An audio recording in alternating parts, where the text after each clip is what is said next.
बच्चे आप कैसे हैं सब? डॉक्टर साहबान ठीक है?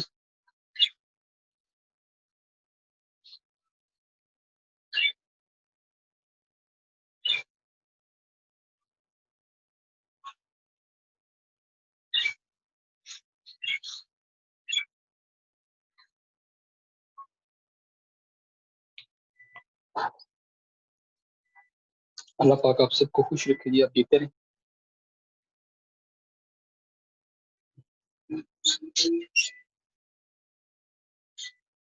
चलो बेटा, हम अपने काम को आगे बढ़ाते हैं।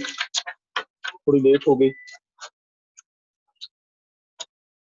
ओलिगो सेकेराइड्स, कल से इंशाल्लाह हम अपनी क्लास को 7 बजे स्टार्ट करें, क्योंकि ये कल और आज जरा तबीयत ठीक नहीं थी, तो इस वजह से लेट हो गई। कल इंशाल्लाह 9:15 पे हम अपनी क्लास का आगाज किया करेंगे कल से।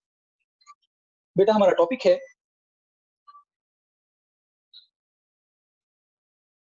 Oligo saccharide. सर आप ज्यादा ऊपर लिख रहे हैं। ओलिगो का मतलब है फ्यू और सेकेराइड का मतलब होता है शुगर। ये आपने पढ़ा हुआ है। इसका मतलब है ये वो शुगर्स हैं, ये वो कार्बोहाइड्रेट्स हैं that is composed of few monomers. Few monomers कितने? आपकी बुक में 3 to 9 मोनोमर्स लिखा हो। सर कैमरा जरा ऊपर कर लें सर। जी सर, अच्छा सॉरी सॉरी जी जी जी जी thank you so much sir. जी थैंक यू सो मच जी sir, thank you so much.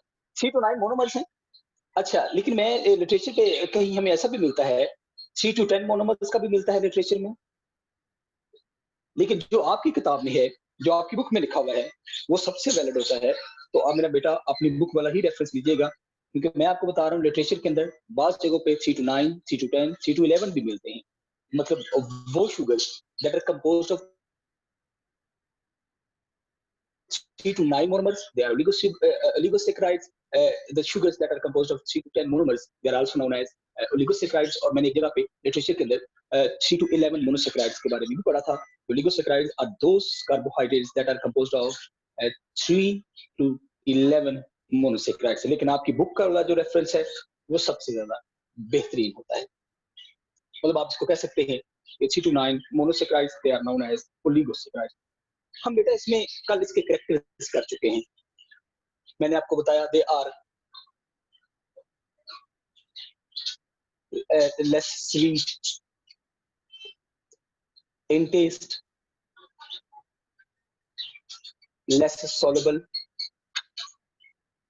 in water, and hydrolyzed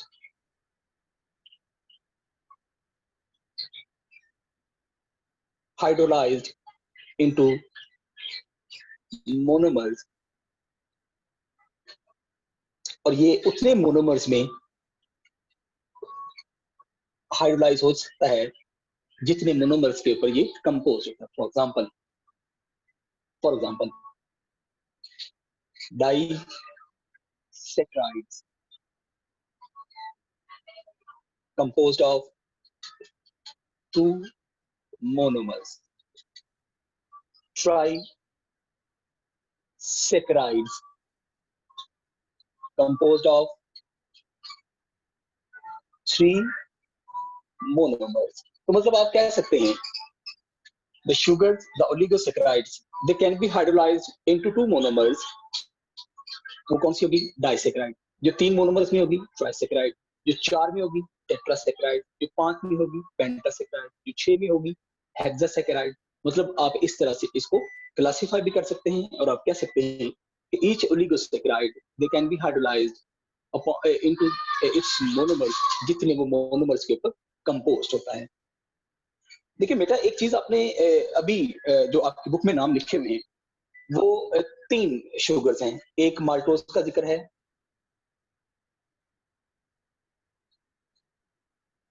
एक सुक्रोज का जिक्र है, एंड लैक्टोज का जिक्र है। हम इनकी अभी करते भी हैं, डिटेल में भी थोड़ी सी बात करते हैं और इनके स्ट्रक्चर की भी बात करेंगे। जरा देखिएगा बेटा, माल्टोज एक शुगर है, मैं इसको बना देता हूं। अब जरा देखिएगा, इसका स्ट्रक्चर बनाते हैं।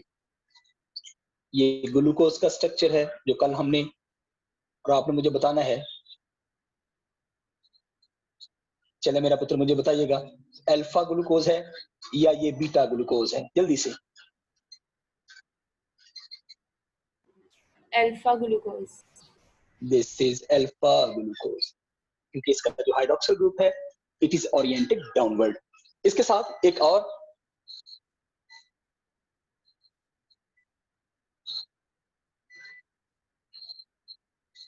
ये कार्बन नंबर 1, ये भी hydroxyl, hydroxyl is downward, it is also known as,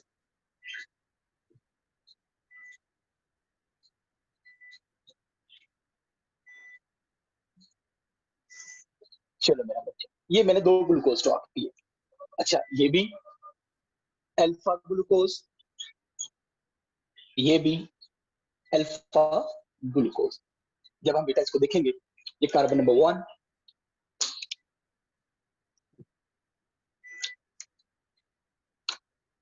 ये कार्बन नंबर 1, ये 2, 3, 4, 5, 6, 1, 2, 3, 4, 5 एंड 6। ये कार्बन नंबर 4, इसका ये वाला हाइड्रोजन और हाइड्रोक्सिल आपस में मिलेगा, तो ये कंडेंसेशन के जरिए एक वाटर मॉलिक्यूल बन जाएगा। जब ये बेटा एक वाटर मॉलिक्यूल बनेगा तो फिर आपके पास ये O बाकी एक रह जाता है। ये जो ऑक्सीजन एटम है ये एक कार्बन के साथ, ये आपके पास एक ये कार्बन है, एक ये कार्बन है, तो ये आपके पास आ जाएगा COC। ये आपके पास एक आ जाएगा COC। हम इसको कहते हैं, it is known as glycosidic bond. जब बेटा आप ग्लाइकोसिडिक बॉन्ड की बात करेंगे तो आपके पास ये आ जाएगा अल्फा 1,4 ग्लाइकोसिडिक बॉन्ड। और जब ये आप शुगर की बात करेंगे, अब इसमें एक मोनोमर, ये दूसरा monomer, it is known as alpha maltose. अब अल्फा माल्टोज क्यों हम कह रहे हैं, बिकॉज ये वाला भी अल्फा है, ये वाला भी अल्फा है। बात समझ आ गई? तो ये दोनों हैं। जब ये अल्फा माल्टोज की बात हम करेंगे बेटा, तो अल्फा माल्टोज में ये माल्टोज हमेशा अल्फा ही होता है, बल्कि एक ये सम टाइम हमें बीटा भी मिल जाता है जब इसकी बीटा कंपोजिशन की हम बात करते हैं। लेकिन एक ग्लूकोज दूसरे ग्लूकोज के साथ जब मिलेगा तो अल्फा 1,4 ग्लाइकोसिडिक लिंकेज बनेगा।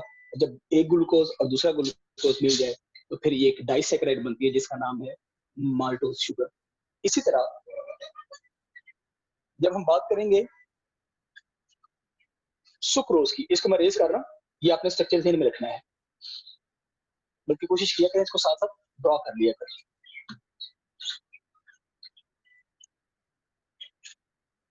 हम ड्रॉ करते हैं सुक्रोज को, और सुक्रोज आपको पता है ये एक ग्लूकोज यूनिट है। इसका भी बता दें, ये भी अल्फा ग्लूकोज में आएगा क्योंकि इसमें भी hydroxyl ion is downward oriented है।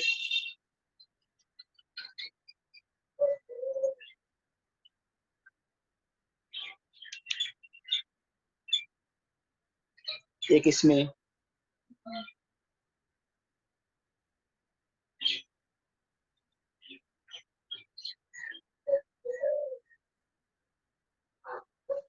इसमें फ्रुक्टोज आएगा, HCH2OH,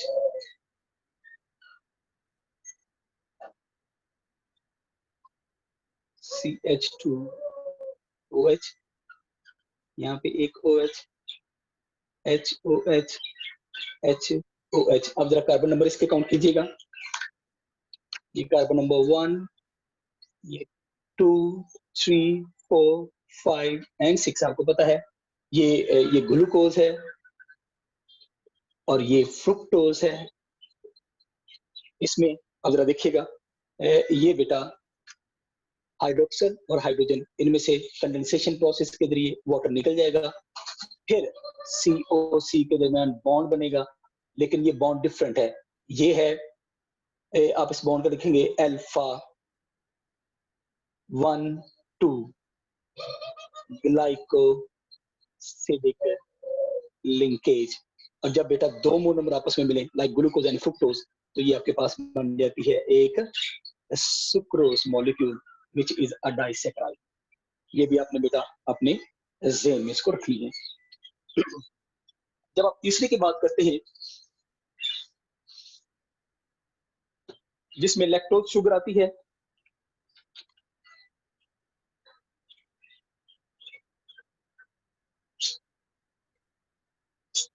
तो जरा देखिएगा इसमें एक ग्लैक्टोज यूनिट होगा। मैं इसको ड्रॉ करता हूं ग्लैक्टोज स्ट्रक्चर को।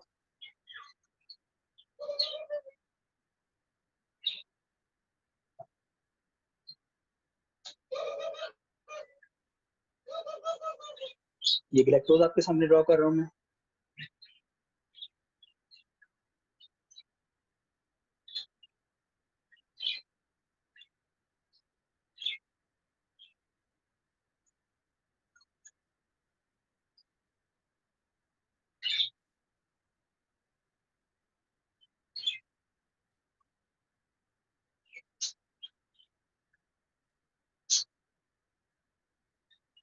सॉरी, ये कार्बन नंबर 4 के ऊपर भी बेटा ये ओरिएंटेशन हाइड्रोक्सी ग्रुप की ऐसे है। अब इसके साथ एक ग्लूकोज, इन दोनों में फर्क ही मैं आपको बताता हूँ। ये भी हाइड्रोक्सी ग्रुप ऊपर की तरफ ओरिएंटेड है। ये है OH H, ये है H OH, ये HCH2OH। ये बेटा एक इसमें ये ग्लैक्टोज है और ये क्या है, इट्स ग्लूकोज मॉलिक्यूल। जरा कार्बन नंबर देखिएगा 1 2 3 4 5 6, 1 2 3 4 5 एंड 6। लेकिन अगर आप तो देखिए सही, दोनों का स्ट्रक्चर सेम है, फर्क सिर्फ एक है। कार्बन नंबर 4 पे ये देखिए जरा ओरिएंटेशन ऑफ हाइड्रोक्सिलाइन, और ग्लैक्टोज के कार्बन नंबर 4 पे ओरिएंटेशन ऑफ हाइड्रोक्सिलाइन। क्योंकि इसमें आपको पता है हमेशा दो कार्बन नंबर 3 और 4 वाला जो एटम होता है, कार्बन होता है, उसके ऊपर हाइड्रोक्सिल दोनों रिवर्स पोजीशन में होते हैं, तो ग्लैक्टोज बन जाता है। और कार्बन नंबर 4 के हो गए ये हाइड्रोक्सिलाइन डाउनवर्ड। जी जी बेटा बोलें। सर साइड से नजर नहीं आ रहा। ओह सॉरी, ये अब बेटा नजर आ रहा है।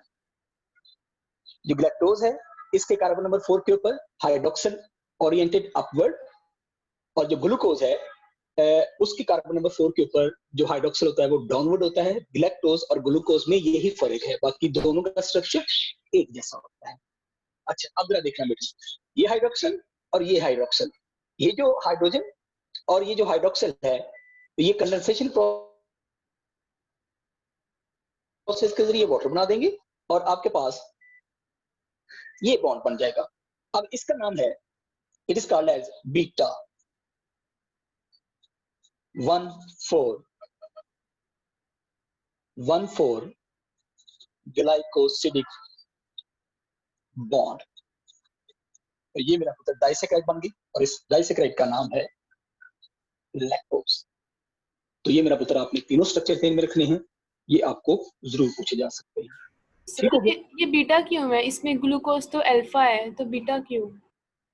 नहीं, ग्लूकोज कहाँ से अल्फा हो गया बेटा, ये भी बीटा है, ये भी बीटा है। देखें हाइड्रोक्सिलाइन इज ओरिएंटेड अपवर्ड, ग्लैक्टोज का भी हाइड्रोक्सिल ऊपर है अपवर्ड। ये कार्बन नंबर 4 था पुत्र, ये 1 नहीं है, आप शायद यहां से कंफ्यूज हुए हैं। ये carbon number 1 hydroxyl upward beta, ये galactose carbon number 1 hydroxyl upward beta, दोनों बीटा ओरिएंटेड है। हम इसको कहेंगे it is known as beta 1,4 glycosidic linkage, और ये आपके पास लैक्टोज का स्ट्रक्चर। ठीक हो गया जी। उसके बाद एक फौरन हम अल्फा नहीं होता। कल हमने ये बात की थी कि ग्लूकोज के दो मतलब आइसोमर्स हो सकते हैं, टिश्यू आइसोमर जिसको हमने कहा था। उसमें हमने कहा था कि जब हाइड्रोक्सिल आयन डाउनवर्ड हो तो वो अल्फा है, जब हाइड्रोक्सिल आयन जो है वो ओरिएंटेड अपवर्ड हो तो हम उसको बीटा कहते हैं। जब आप लैक्टोज की बात करते हैं तो ये चूंकि बीटा है, इसमें ये बीटा ग्लूकोज है, ये बीटा लैक्टोज है, तो आप इसको बीटा लैक्टोज का नाम दे सकते हैं। अच्छा, अगर ये ओरिएंटेड हो डाउनवर्ड तो हम इसको अल्फा ग्लूकोज का नाम देते हैं, और वो अल्फा लैक्टोज हो सकता है।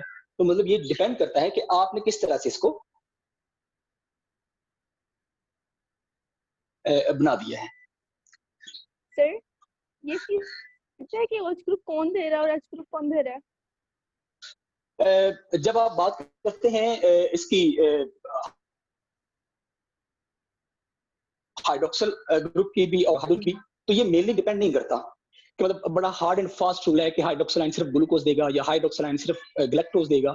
इसमें कोई हार्ड एंड फास्ट रूल नहीं होता।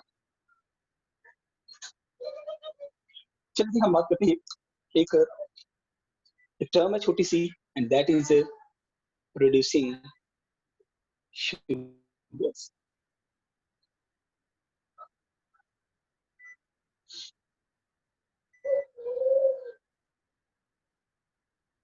Sugars that show reducive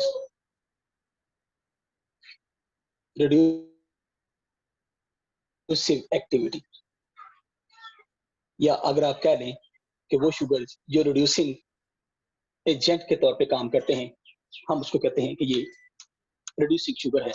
और मेनली दे शो, ये आपने नोट करना है क्योंकि आपने थ्योरी में नहीं पढ़ा हुआ, दे show positive results with solution होते हैं पुत्र। एक फेलिंग सॉल्यूशन है एंड बेनेडिक्ट सॉल्यूशन होता है, जो शुगर को हम टेस्ट करने के लिए करते हैं। ये दो सॉल्यूशन होते हैं, इनके साथ ये पॉजिटिव रिजल्ट शो करते हैं। पॉजिटिव रिजल्ट का मतलब होता है कि वो बेनेडिक्ट और जो फेलिंग सॉल्यूशन है उसके कलर को ये चेंज कर देते हैं। जब ये इसके कलर को चेंज कर देते हैं तो हम इसको कहते हैं कि दे आर रिड्यूसिंग शुगर्स। अच्छा, अब ये रिड्यूसिंग शुगर केमिकली क्या होते हैं? Sugars that contain free functional group, वो शुगर जिनके पास फंक्शनल ग्रुप फ्री होता है, हम उसको कहते हैं कि ये रिड्यूसिंग शुगर्स होती हैं। फॉर एग्जांपल मैं बात करता हूं, हमने अभी तक बात की दो तरह के ग्रुप की। कौन कौन से? एक है एल्डो शुगर और एक है कीटो शुगर। मेरा बच्चा, हमने बात की कि वो शुगर जिनके अंदर एल्डिहाइड ग्रुप होता है they are termed as aldo sugar, और जिनके अंदर कीटोन ग्रुप होता है they are known as keto sugar. ये सारे के सारे all of them they are reducing. ये सारी की सारी रिड्यूसिंग होती है। क्यों रिड्यूसिंग होती है? क्योंकि इनके पास जो इनका एल्डिहाइड ग्रुप होता है कार्बन नंबर 1 फ्री ऑलवेज, तो ये बड़े आराम से रिड्यूसिव एजेंट के तौर पे काम करती है। लेकिन ये वाली इनको बेटा पहले जरा देखिएगा, ये जो कीटोन ग्रुप है इसको पहले एल्डिहाइड ग्रुप में चेंज होना पड़ता है। एल्डिहाइड ग्रुप में चेंज होना पड़ता है। जब ये एल्डिहाइड ग्रुप में चेंज होंगे फिर ये रिड्यूसिंग है। इसका मतलब ये हो गया, इसको पहले पुत्र चेंज होना पड़ेगा। इसकी पहले टॉटोमिराइजेशन होगी, मतलब पहले इसका जो कीटोन ग्रुप है वो टॉटोमिराइज होगा एल्डिहाइड ग्रुप में, फिर उसके बाद ये भी रिड्यूसिंग हो सकती है। फॉर एग्जांपल हम बात करते हैं एक शुगर की जिसको हम कहते हैं लैक्टोज शुगर, नहीं सॉरी ये फ्रुक्टोज शुगर। अब जो फ्रुक्टोज है उसको आपको पता है उसके अंदर कीटोन ग्रुप है, कीटोन ग्रुप। अब फ्रुक्टोज कीटोन ग्रुप कंटेनिंग यानी कीटो शुगर है। मैं बात कर रहा हूं किसकी? फ्रुक्टोज की। अब जो फ्रुक्टोज है ये बेटा एक कीटो शुगर है, और कीटो शुगर जो फ्रुक्टोज है वो पहले टॉटोमराइज होगा एल्डिहाइड ग्रुप में। जब ये एल्डिहाइड ग्रुप में टॉटोमराइज हो जाता है तो उसके बाद फौरन से ये भी रिड्यूसिंग हो जाती है। मैं फिर इसको रिपीट कर रहा हूं, the sugars that show reducing activity यानी they are reducing agent, they show positive result with Fehling solution and Benedict solution. इसका मतलब क्या होता है कि ये फेलिंग सॉल्यूशन और बेनेडिक्ट सॉल्यूशन का कलर चेंज कर देते हैं। जब ये कलर चेंज कर देते हैं तो हम कहते हैं कि ये रिड्यूसिंग एक्टिविटी इन्होंने परफॉर्म कर दी। अब ये जो शुगर्स होती हैं, अब इसके पीछे बिहाइंड द सीन थीम क्या है? मैंने आपको बताया कि ये बेटा फंक्शनल ग्रुप जिनके पास फ्री होता है और जो रिएक्टिव फंक्शनल ग्रुप रखते हैं हम उनको रिड्यूसिंग शुगर्स कहते हैं। For example aldo sugar, keto sugar, aldo sugar सारी की सारी रिड्यूसिंग होती हैं, क्योंकि उनका जो फंक्शनल ग्रुप है इट इज कार्बन नंबर 1, और जो कार्बन नंबर 1 के ऊपर होते हैं वो सारे के सारे फ्री टू रिएक्ट होते हैं। हम कहते हैं ये सारे के सारे रिड्यूसिंग एजेंट हैं। लेकिन ये वाले जो कीटो शुगर्स हैं ये बेटा पहले अपने आप को टॉटोमराइज करेंगे, ketone group change into aldehyde group, then ये चेंज होगा। मैंने फॉर एग्जांपल आपको एग्जांपल दी फ्रुक्टोज। फ्रुक्टोज रिड्यूसिंग शुगर होती है कब? जब ये पहले टाटोमराइज हो जाएगी, और टाटोमराइजेशन में इसका जो आपको पता है कीटोन ग्रुप हमेशा सेंटर में होता है, और जब सेंटर में होगा तो पहले उसको पहले कार्बन पे आके पहले कार्बन में टाटोमराइज होना पड़ेगा, उसके बाद वो अपना रिड्यूसिंग एक्टिविटी को। सर मैंने तो एक जगह पढ़ा था कि जब आप उन्होंने एग्जांपल की बात बताया करते हैं, था मैंने कि आपको बताया, आप कह सकते हैं सर सारी जी बोले। मोनो और ओलिगोसैकेराइड्स जो होती हैं एक्सेप्ट सुक्रोज हाँ जी, मैं वही बताने लगा था बेटा आपको, मैं वही बताने लगा था। मैं सही आपको वही बताने लगा था, मैं वही बताने लगा था, मेरा बात सुनिए। जब भी आप अगर बात करते हैं तो मोनोसेक्राइड सारी की सारी रिड्यूसिंग होती हैं।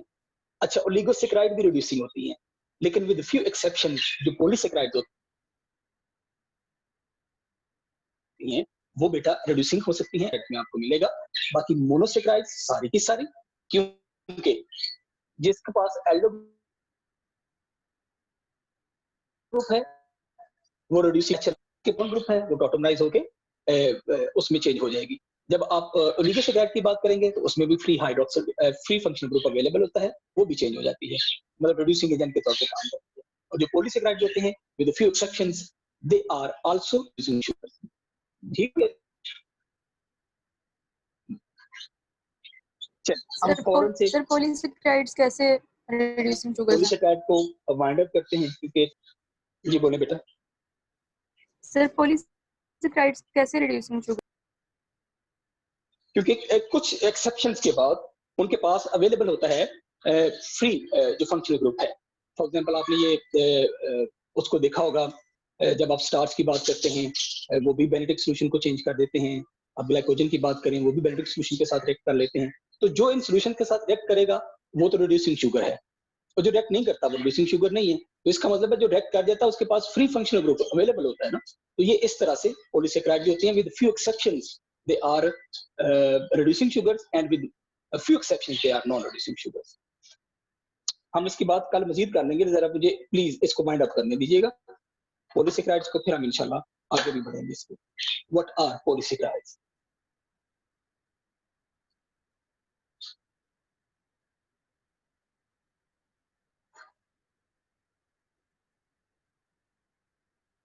composed of many monosaccharides, वो शुगर्स जो बहुत ज्यादा मोनोसेक्राइड्स के ऊपर मुश्तमिल होते हैं, they are termed as polysaccharides. इनके पास मोनोसेक्राइड बहुत सारे होते हैं, और ये they contain several glycosidic bonds। इनके पास बहुत सारे ग्लाइकोसिडिक बॉन्ड्स, ये फंक्शनल रोल भी प्ले करते हैं, as well as they perform structural role. जब बेटा आप फंक्शनल रोल की बात करेंगे तो ग्लाइकोजन एंड स्टार्च ये एनर्जी को एटीपी फॉर्मेशन की तरफ जाते हैं, मतलब स्टार्च भी टूटेगा, ग्लूकोज बनेगा, और ग्लूकोज की जब भी रेस्पिरेशन होगी तो ये एटीपी यानी फंक्शनल की तरफ भी जाते हैं। और यहाँ पे आप एग्जांपल लें तो cellulose is a part of cell wall of the plant cell, तो ये स्ट्रक्चरल रोल भी प्ले कर रहे होते हैं। इसकी बहुत सारी एग्जांपल्स हैं, जैसे स्टार्च है, ग्लाइकोजन है, सेलुलोज है, डेक्स्ट्रिन है, एगर है, पेक्टिन, काइटिन, ये सारी के सारी इसकी एग्जांपल हैं। लेकिन आपकी बुक में और ये 4 चीजों का जिक्र है, हम इसको करेंगे। एक है स्टार्च, एक है ग्लाइकोजन, और सेलुलोज और काइटिन। पहले हम बेटा स्टार्च को देखते हैं। Starch is a polymer of glucose. ठीक हो गया। ये कहां पे पाई जाती है? Starch is present in plants, ये इसको स्टोर करते हैं। और ग्रीन Lg। चैप्टर नंबर 7 हमने पढ़ा हुआ है, जो ग्रीन एलगी यानी जो जिसको हम क्लोरोफाइटा कहते हैं, उस सब के अंदर ये स्टार्च मौजूद होती है। ये जो स्टार्च है ये आपने बेटा पढ़ा हुआ है, ये आपको फ्रूट्स के अंदर मिलती है, ये आपको लीव्स के अंदर मिलती है प्लांट्स के, ये आपको इसके अंदर ग्रेन्स के अंदर मिलती है, यानी जो दाने होते हैं उनके अंदर ये आपको मिलती है। और सबसे बड़ी बात, ये सीड्स यानी ग्रेन्स मैंने लिख दिया। उसके बाद ये आपको मिलेगी ट्यूबर्स के अंदर, जैसे आलू है या पोटैटो जिसको हम कहते हैं, ये उसके अंदर आपको स्टोरेज फॉर्म में मिलती है। इसका जो मेन फंक्शन है, the main function is they are primary source of, यानी स्टार्च इज प्राइमरी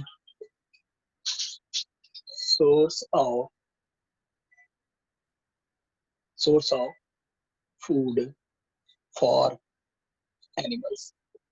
जो एनिमल्स होते हैं वो बेटा इसके अपनी खुराक को हासिल करते हैं। जब आप इसकी हाइड्रोलिसिस की बात करेंगे स्टार्च की, तो हाइड्रोलिसिस में एक चीज आप देखिएगा, इट हाइड्रोलाइज टू फॉर्म, कौन सा ग्लूकोज बनाएगी, अल्फा या beta, alpha glucose. They hydrolyse to form alpha glucose, जैसे मैंने ऊपर लिखा बेटा, it's the polymer of glucose. तो जब ये ग्लूकोज बनाएगी तो वो कौन सा ग्लूकोज होगा, स्ट्रांगली अल्फा ग्लूकोज। इसकी सॉल्युबिलिटी की बात करें तो जरा देखिएगा, इसकी दो टाइप्स हैं, एक अमाइलोज है और एक अमाइलो पेक्टिन। आपने पढ़ा हुआ है चैप्टर नंबर 2 के अंदर। Amylose soluble in hot water और ये even insoluble, ये आपको insoluble मिलेगी अमाइलोपेक्टिन जो है। अच्छा, इसका स्ट्रक्चर अगर आप देखें,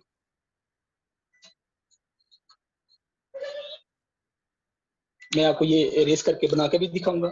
इसके स्ट्रक्चर की बात करेंगे तो ये आपको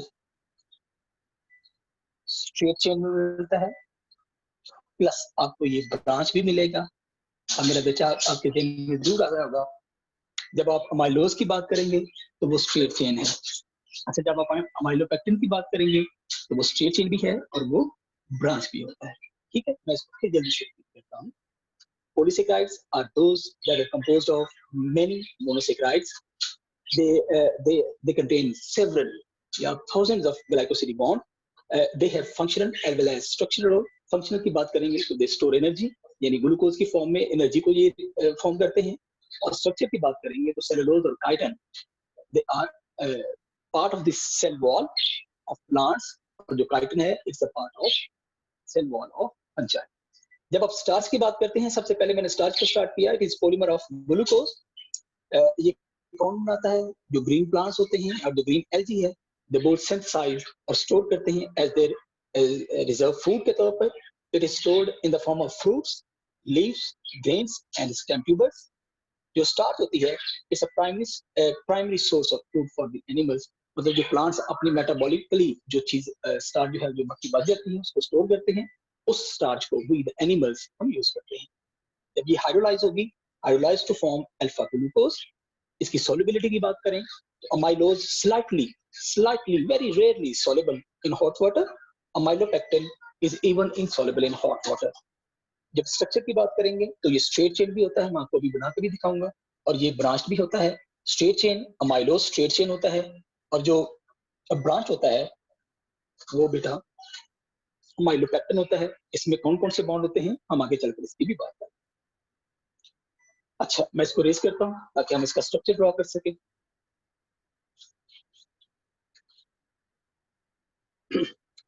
जब बेटा मैंने आपसे बात की कि it contain straight chain as well as branch,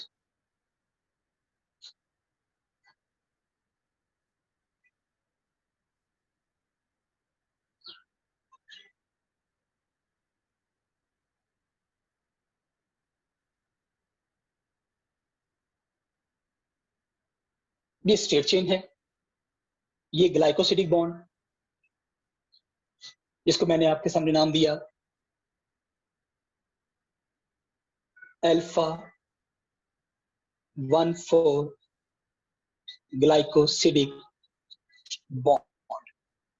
अच्छा, ये बेटा मैंने आपके सामने जो लिखा, ये भी आपके सामने मैंने सिंपल स्ट्रक्चर ड्रॉ किया है, किसका? अमाइलोज का।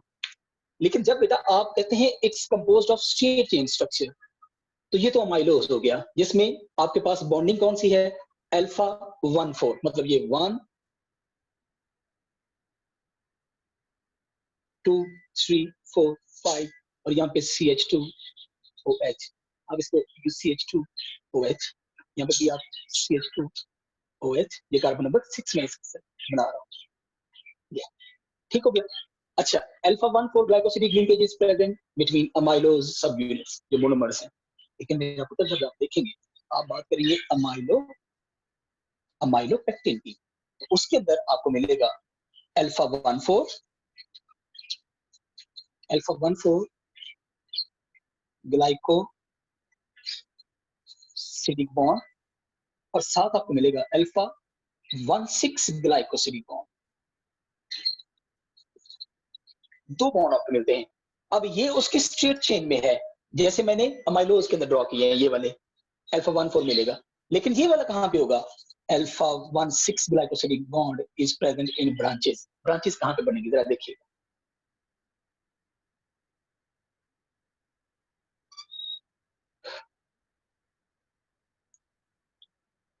मैंने देखा, आपको नजर आ रहा है? ये एक चेन बनी है,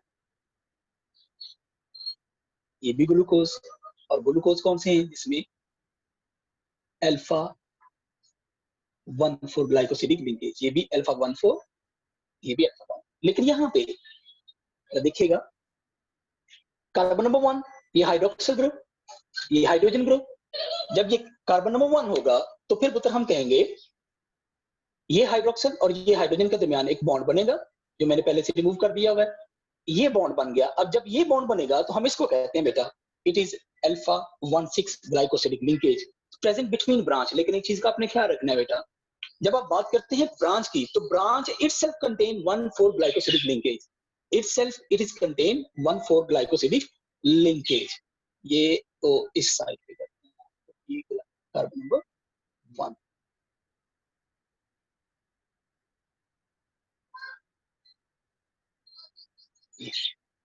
अब ये कार्बन नंबर 1, ये 2, ये 3, ये 4, ये 5 और ये CH2OH इसका भी।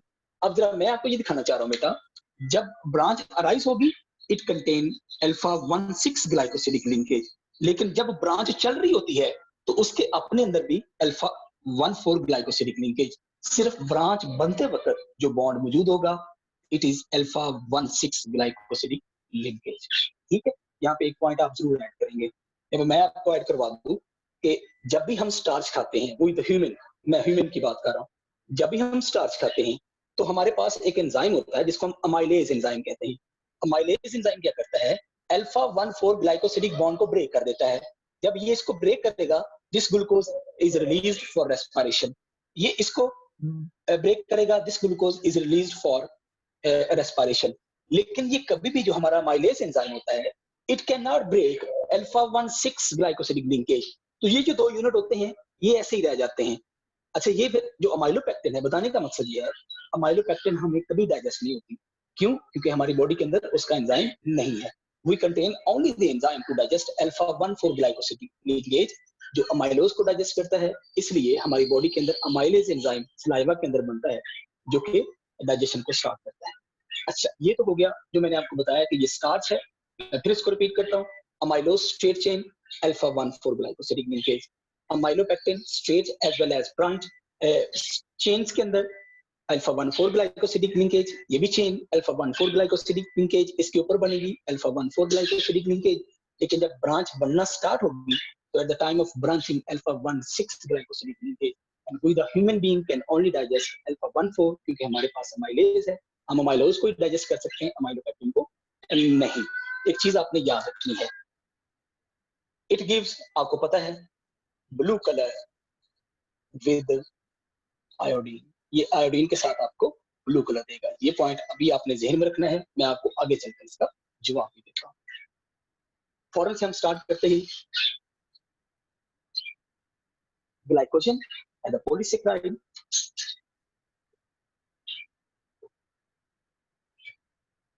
It is stored in animal, fungi and prokaryotes. Chapter number 8 में आपने फंजाई के बारे में पढ़ा कि fungi store glycogen as reserve food. Chapter number 6 के अंदर आपने प्रोकैरियोट्स यानी जो साइनोबैक्टीरिया है, it also store glycogen as a reserve food. और एनिमल्स जिसमें ह्यूमन बीइंग भी आते हैं, आपको पता है हम ग्लाइकोजन को स्टोर करते हैं। लेकिन ये स्टोर ह्यूमन बीइंग में कहाँ पे स्टोर होगी? ये स्टोर होती है हमारे लिवर के अंदर, और कौन सा होगा? मसल सेल, मसल सेल्स के अंदर। ये चैप्टर नंबर 2 के अंदर हम इसको पढ़ा हुआ है। ये स्टोर करती है, स्टोरेज के तौर पे काम आती है इन एनिमल्स, ये मैं आपको पहले बता चुका हूँ। Also composed of alpha glucose. इसका मतलब ये है कि जब ये हाइड्रोलाइज भी होगा, हाइड्रोलाइज्ड इनटू अल्फा ग्लूकोज, जब ये हाइड्रोलाइज होगा तो ये आपको अल्फा ग्लूकोज देगा। अच्छा, it is insoluble in water, ये मैं आपको पहले भी बता चुका हूँ। ये ब्रांच भी होता है और स्ट्रेट चेन भी होता है।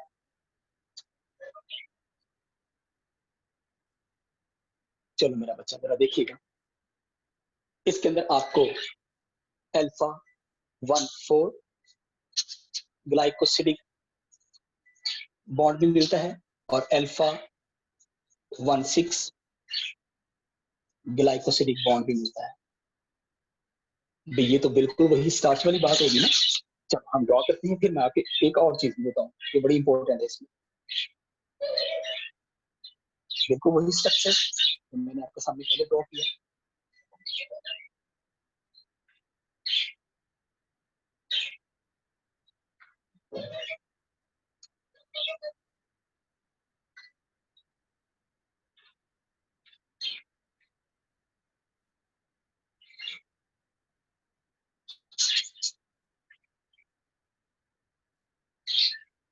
अल्फा 1,4 ग्लाइकोसिडिक लिंकेज,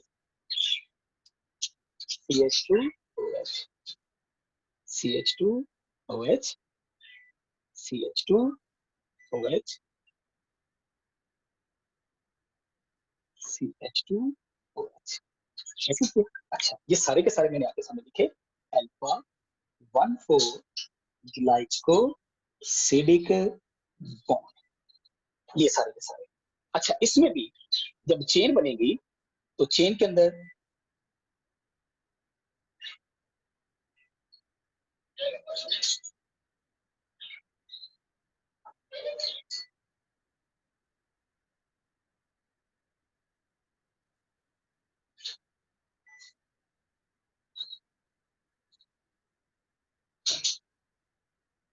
ये भी अल्फा 1,4, ये भी अल्फा 1,4, लेकिन ये देखिएगा, ये हाइड्रोक्सिल आपस में मिलेगा, ये वाटर बन गया, तो यहाँ पे ऑक्सीजन एसिड्स के साथ, ये कार्बन नंबर 6 के साथ, ये कार्बन नंबर 1 है। इसका मतलब ये हो गया, ये जो ब्रांच है इट कंटेन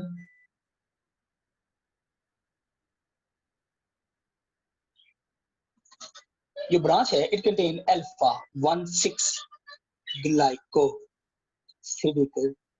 बॉन्ड। ठीक हो गया। अब इसके अंदर भी अल्फा 1,4 भी होता है और अल्फा 1,6 भी होता है।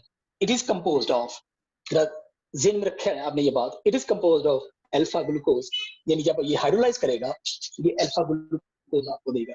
ये बात तो आपने स्टार्च के बारे में भी कही थी कि amylopectin is also composed of alpha glucose, it hydrolyse into alpha glucose. ये बात आप ग्लाइकोजन के बारे में भी कर रहे हैं। It contain 1,4 glycosidic bond and 1,6 glycosidic bond in branches दोनों अल्फा हैं, तो बेटा फिर केमिकली इतने डिफरेंस क्यों हैं कि glycogen give red colour with iodine? तो ये इतना ज्यादा डिफरेंस क्यों है बेटा? स्टार्च आपको ब्लू कलर दे रहा है बिकॉज वो अल्फा ग्लूकोज के ऊपर कंपोज्ड है, अल्फा 1,4 एंड 1,6 ग्लाइकोसिडिक मोड मौजूद है।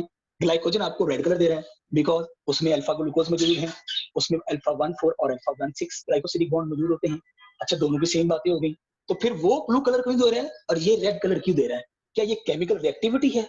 अगर बेटा केमिकल रिएक्टिविटी होती तो बॉन्डिंग सेम है, अगर केमिकल रिएक्टिविटी होती तो इनका जो मोनोमर्स है वो सेम है, तो कलर तो दोनों का सेम आना चाहिए था। लेकिन glycogen gives red colour with iodine, starch gives blue colour with iodine. फर्क कहाँ पे आ गया? वो सिर्फ फर्क को तो आपने नोट करना है, मैं यहाँ पे बात को लिख रहा हूँ, आपने नोट करना है।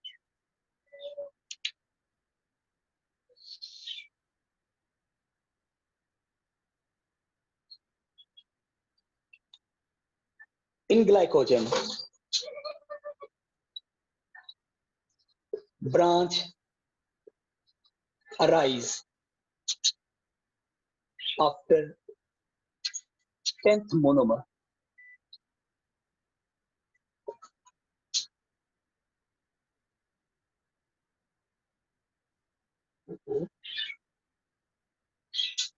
Branch arise after 10th monomer. In starch, branch arise after 30 monomer. अब मेरा बेटा आपको पता चल गया होगा द मेन डिफरेंस क्या है, जरा देखिएगा। ये जो ब्रांच है मैंने ऊपर लिखा, ग्लाइकोजन के अंदर हर 10वें मोनोमर के बाद एक ब्रांच अराइज होती है, ये 10 हो गया, फिर इसके बाद 1 2 3 4 5 6 7 8 9 10 एक ब्रांच यहाँ पे, फिर 10 यूनिट के बाद एक ब्रांच, फिर 10 यूनिट के बाद एक ब्रांच। लेकिन जब आप स्टार्च की बात करेंगे तो 30 यूनिट के बाद एक ब्रांच अराइज होती है, मतलब ये 30वां यूनिट 31वें के ऊपर एक ब्रांच, ये 30वां यूनिट 31वें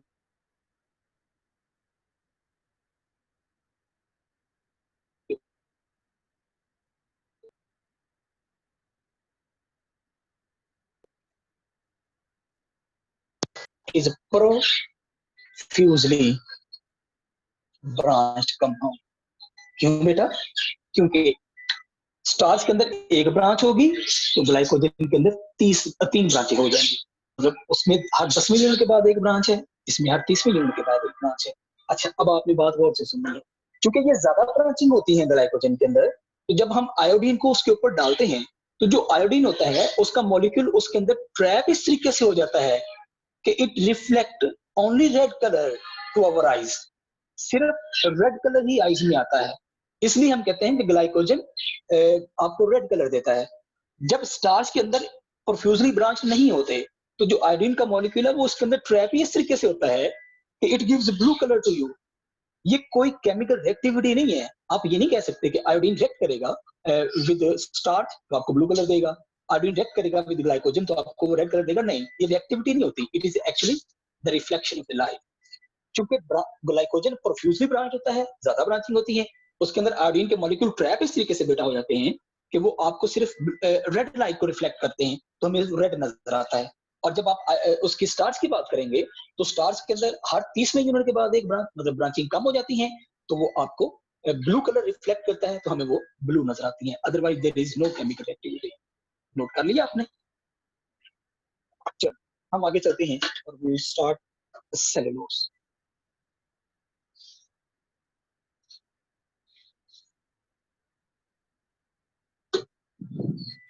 सेलुलोज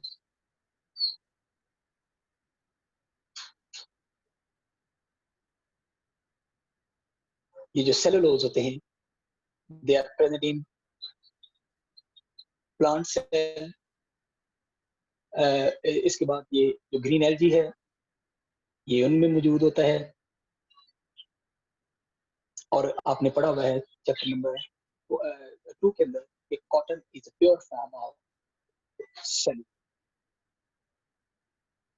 ये प्लांट सेल वॉल और ग्रीन एल्गी की सेल वॉल का बड़ा इंपॉर्टेंट पार्ट होता है,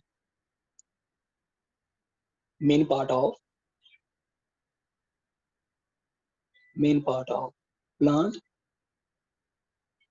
and green algae cell wall. इसके अंदर इट इज कंपोज्ड ऑफ, जरा देखिएगा, कंपोज्ड ऑफ ग्लूकोज, लेकिन कौन सा? Beta glucose. इसका मतलब ये हो गया on hydrolyse into beta glucose. क्योंकि ये बीटा ग्लूकोज के ऊपर कंपोज होता है, इसलिए जब ये हाइड्रोलाइज होगा तो ये बेटा आपको बीटा डी ग्लूकोज ही दे रहा होगा। ठीक हो गया। जब हम बेटा बात करते हैं, ये वाटर के अंदर इनसॉल्युबल है, इनसॉल्युबल इन वाटर। आप यकीन करें, मैं अक्सर बच्चों से कहता हूँ हमारे जो कपड़े हैं ये कॉटन के बने होते हैं, है ना। और अगर आप ये सॉल्युबल होता वाटर के अंदर, जो कॉटन है या जो सेलुलोज होता है, अगर ये वाटर के अंदर सॉल्युबल होता तो आप कपड़े धो के वो बाहर डालते सूखने के लिए, लेकिन बारिश होती है और सारे के सारे जो कपड़े हैं वो सॉल्युबल होके किसी नाली में पड़े होते। They are insoluble. ये नेचर का एक बहुत बड़ा मॉडलस है हमारे लिए। अच्छा, एक चीज मैं आपको बताऊं, they are only straight chain. ये सिर्फ स्ट्रेट चेन ये होता है। ठीक हो गया। अच्छा, जब हम बेटा इसकी बात करते हैं स्ट्रक्चर की, तो जरा देखिएगा, मैं आपको बताता हूँ, ये बना के भी दिखा देते हैं। It is composed of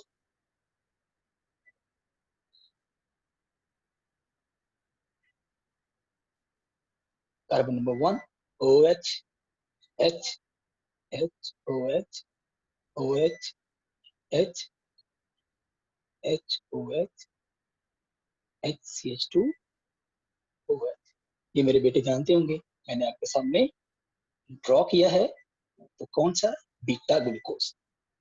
OH, H, H, OH, ये OH कार्बन नंबर 3 के ऊपर, इससे कार्बन नंबर 4, तो ये ऐसे आएगा CH2OH। तो मेरा बच्चा जरा देखिएगा, जब ये हाइड्रोक्साइड और ये हाइड्रोजन आपस में मिलेंगे, जरा देखना, ये आपके पास ये आ जाएगा। हम इसको कहते हैं इट इज बीटा 1,4 ग्लाइकोसिलिक बॉन्ड। इसका मतलब ये हो गया बेटा, ये भी ऐसे ही एक दूसरे के साथ मिलते जाएंगे। जब ये ऐसे एक दूसरे के साथ मिलते जाएंगे तो एक स्ट्रेट चेन आपके पास बन जाएगी, ये ऐसे बॉन्ड बनता जाएगा। अच्छा, जब ये स्ट्रेट चेन आपस में मिलती जाएगी तो फिर बेटा हम कहते हैं इसमें बीटा 1,4 ग्लाइकोसिलिक लिंकेज है। अब ये सिर्फ स्ट्रेट चेन है, नो ब्रांचिंग। जब बेटा इसके अंदर ब्रांचिंग नहीं होगी तो हम कहेंगे, जरा देखिएगा, इसके अंदर ब्रांचिंग नहीं है, हमने इसके ऊपर आयोडीन डाली, no colour with iodine, no colour with iodine. जब ये कोई कलर आयोडीन के साथ नहीं देता, क्यों नहीं देता? बिकॉज ये स्ट्रेट चेन है। अच्छा, अब स्ट्रेट चेन के ऊपर हम आयोडीन डालते हैं, जब आयोडीन डालते हैं तो आयोडीन का मॉलिक्यूल ट्रैप ही नहीं होता। जब आयोडीन का मॉलिक्यूल इस स्ट्रेट चेन के अंदर ट्रैप ही नहीं होता तो हम कहते हैं कि it gives no colour with iodine, क्योंकि वो ट्रैप ही नहीं है तो किसी तरह के भी कलर को रिफ्लेक्ट नहीं करेगा। ठीक हो गया। और आप कहते हैं कि perhaps is the most abundant जो सेलुलोज है, it is most abundant carbohydrates. ये आपने एमसीक्यू कई दफा सुना होगा जब आप रेगुलर क्लास में पढ़ते हैं। Most abundant carbohydrate is a complicated form of cellulose। चलिए इसको रेस करूं अगर आप इजाजत दें तो।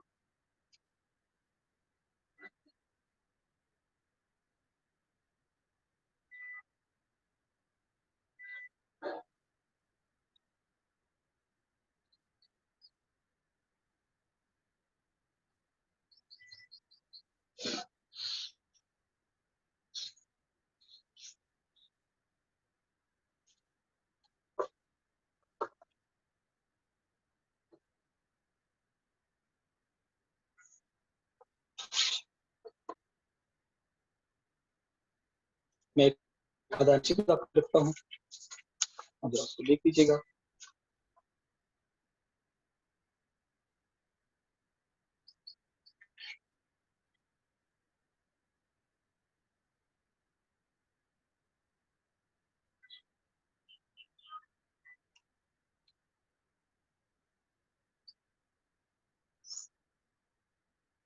Has unbranched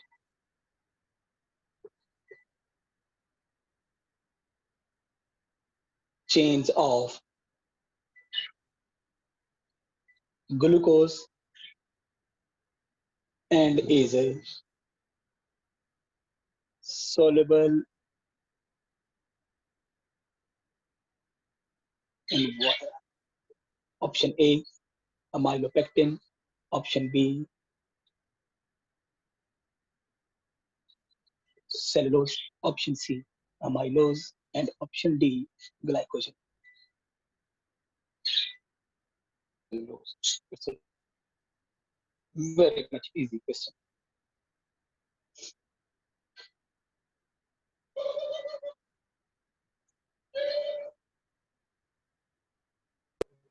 सर इसका अमाइलोज नहीं हो सकता? अमाइलोज ही है। अमाइलोज स्ट्रेट चेन में है, अनब्रांड है, और सॉल्युबल इन वाटर तो सिर्फ अमाइलोज है। मैंने क्या कहा? अमाइलोज नहीं कहा।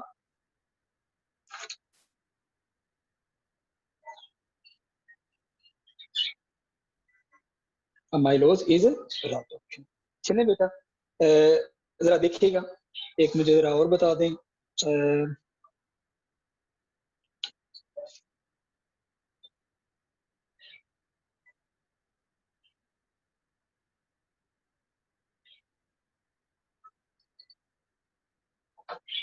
monosaccharide is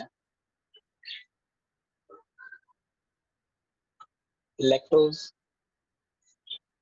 sucrose, C,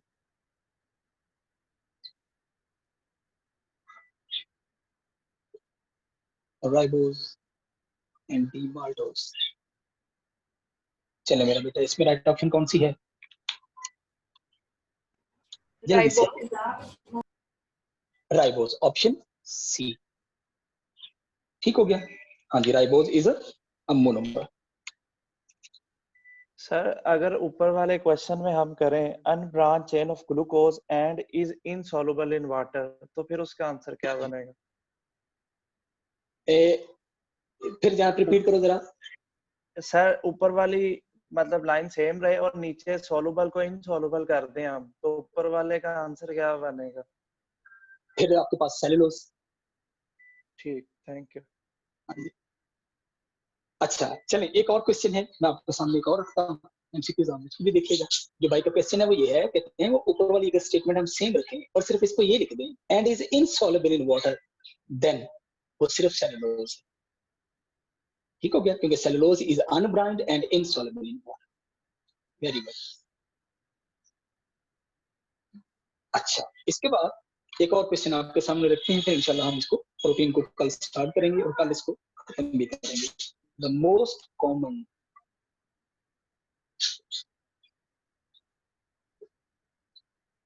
monosaccharide is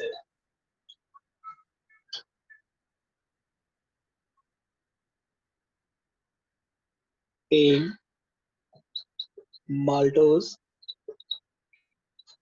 B, lactose, C, glucose and D, galactose। जी मेरा बेटा, the right answer is glucose.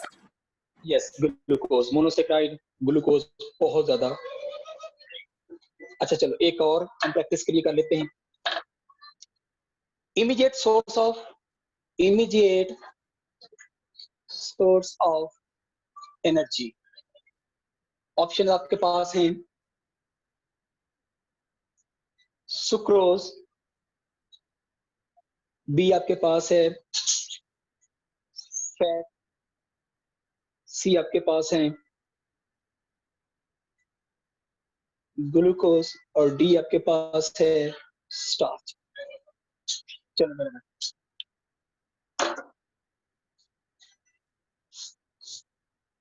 The right option is again glucose। Glucose.